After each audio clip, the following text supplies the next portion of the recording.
Hey, if you have fallen into the category of being an avid dieter and exerciser, you've done this for a while and you're struggling to see results, this is going to be the most accurate way for you to find your maintenance based on the metabolic adaptations your body has decided to take on. And the reason we approach this differently than the other way is because as the body begins to face restriction, it will start resisting or getting more conservative with its energy use, which means it'll start to save energy wherever it can. It's not going to want to get loose and free and utilize that energy as avidly as it would as if you were more fed or moving less. So, first off, I would want to say you may want to add reverse dieting into your action steps, and it'll change the course a little bit, at least in the beginning, but it can be an extremely rewarding experience to get you back to where you don't feel so tired, you don't feel so hungry, and you can sleep better because you have undergone the process of allowing your body to relax and stop hanging on to the energy as so much and start getting to a point where you feel more energized as an individual because you are more fed and better rested, because there is such a thing as overtraining and malnourishing your body in the effort to lose weight. So the way that we're going to do this is over the course of 1 or 2 weeks, maybe more, depending on the data that you get. You're going to want to keep track of your scale weight, your sleep, your food, your water, as well as your exercise and your non-exercise, like your steps day to day. Okay. In addition to this, we want a diet recall, because that'll be the food, keeping track of your food, so that you know how many calories you are taking in each day in comparison to how much energy you are spending on a daily basis. And from there, tracking that 1 week, possibly 2 weeks if you want it to be more accurate. What you'll then do is average out the information for those 2 weeks and compare them. And then you will go ahead and create a meal plan or a deficit, or we're not doing a deficit yet, but comparing your windows to then follow the same amount of calories and movement going into the next 2 weeks.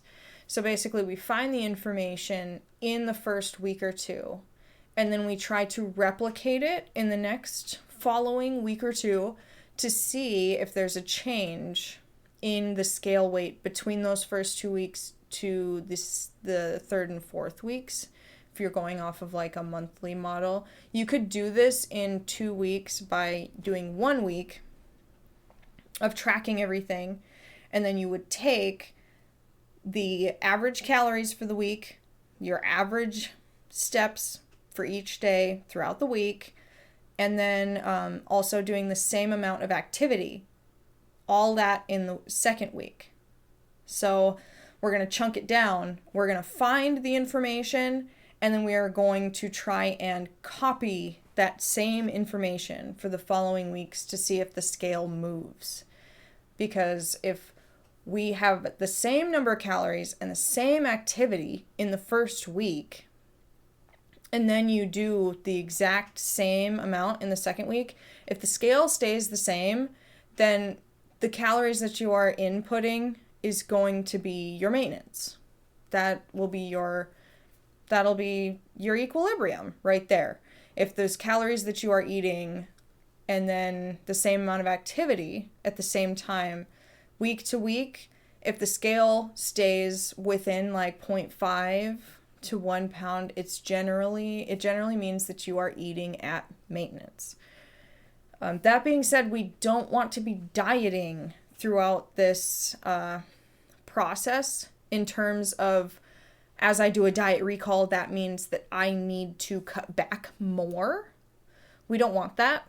We want to be consistent with what we're eating now. So say you're in an active diet right now, what you would want to see is basically your desired loss from step 1 to step 2, which would mean we're not eating at maintenance, we're actually in a deficit.